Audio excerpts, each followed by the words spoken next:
Karena kalian percayanya lain dengan cara Jokowi memandang IKN. Andrinov menerangkan bahwa demi rasionalitas spasial mesti ada IKN. Oh ya, bagus. Ade Armando terangkan dengan versi yang lain. Untuk keadilan, jangan Jawa aja. Tapi Jokowi nggak lihat itu sebagai alasan dia.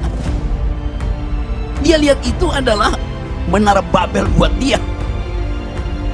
Jadi Anda dikacaukan bahasanya oleh seseorang yang punya inspirasi lain tentang Babel, tentang IKN itu.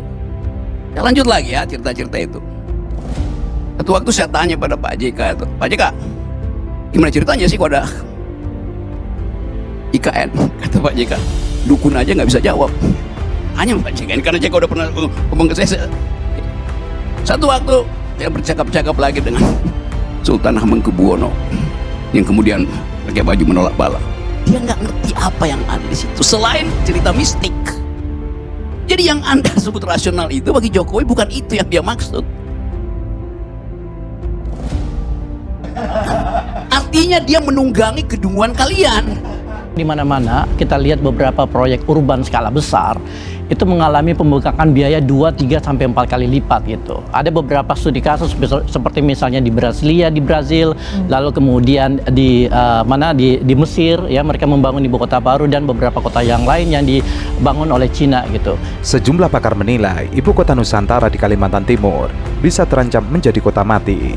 Salah satunya pakar sosiologi perkotaan Nanyang Teknologi University Singapura, Profesor Zulfikar Amir. Ia menyebut tujuan pemerintah membangun IKN untuk pemerataan pembangunan adalah kekeliruan cara berpikir. Pemerataan pertumbuhan sama sekali tidak ditentukan oleh lokasi ibu kota.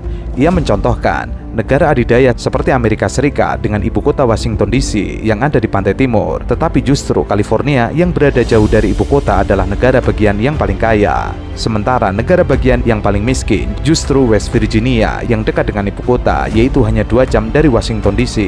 Ia kemudian mengibaratkan kota seperti organisme yang tumbuh menyerap sumber daya, melakukan proses produksi dan kemudian mati. Yang namanya proyek urban skala besar seperti IKN itu adalah proyek yang berisiko tinggi, di mana tingkat kegagalannya itu juga tinggi. Kita bisa ngelihat dari beberapa pengalaman negara-negara lain yang membangun kota baru sama sekali. Misalnya ada satu kota di Malaysia namanya Forest City Johor. Konsep itu mirip banget IKN. Ini adalah proyek kolaborasi antara Cina dan Malaysia dengan total nilai proyek itu sebesar 100 miliar US dollar. Jadi 3 kali IKN. Tapi begitu selesai sekitar 80% sampai sekarang penghuninya itu cuma 10-15%. Ada kota yang hidup dan mati, ada kota yang belum sempat hidup sudah mati. Zulfikar menambahkan, pemindahan ibu kota atas pemerataan pembangunan adalah proyek yang tidak punya basis teknokratik dan cacat perhitungan. Selain itu, alasan pemindahan ibu kota karena dianggap tidak terbendungnya beban sosial ekonomi Jakarta justru tidak relevan karena Jakarta masih bisa dibenahi dengan pendekatan dan tata kelola kolaborasi. Jakarta mengalami perubahan signifikan 10-15 tahun terakhir, artinya masalah Jakarta bisa diselesaikan. Jakarta adalah proses yang memberi optimisme kepada kota-kota Indonesia bisa dibenahi. Maka pemerataan pembangunan mestinya yang dibangun bukan satu kota, tapi 18 kota besar di seluruh Indonesia. Jadi dia jadi kota mati. Dan ini adalah sebuah kota yang sebenarnya sangat jauh lebih strategis lokasinya dibanding IKN gitu. Ya kan, cuma 20 menit dari Singapura dan akhirnya bisa mangkrak seperti ini. Jadi kita harus hati-hati. Kedua, mengenai masalah investasi. Mungkin perlu dibuka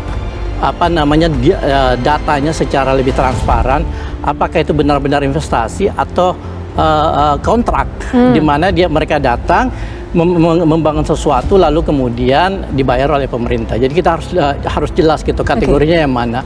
Sementara itu, pesimisnya Tiongkok berinvestasi di IKN setidaknya meloloskan Indonesia dari jebakan Cina. Cina lewat program inisiatif sabuk dan jalan santer secara internasional disebut jebakan jalur sutra.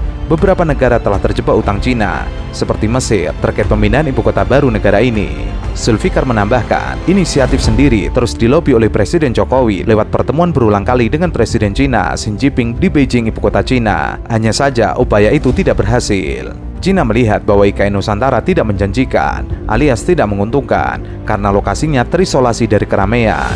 Ditambah, gelontoran utang Cina telah merambah ke banyak sektor, termasuk proyek kereta api cepat dan proyek jalan tol. Misalnya salah satu contoh adalah kereta cepat Jakarta-Bandung, ya kan?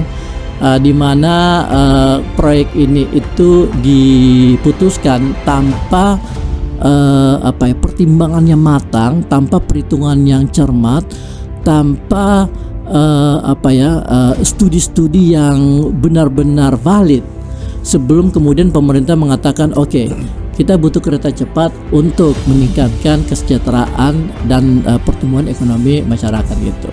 Apalagi penduduk Indonesia yang sekitar 270 juta merupakan pangsa besar bagi produk-produk Cina. Ada beberapa investor yang bilang ke saya, mereka melontarkan pertanyaan yang sangat mendasar kepada pejabat-pejabat. Kalau saya tanam modal di IKN, berapa kira-kira margin keuntungan yang bisa saya garap? Dan para investor bilang ke saya, satupun pejabat nggak ada yang bisa jawab.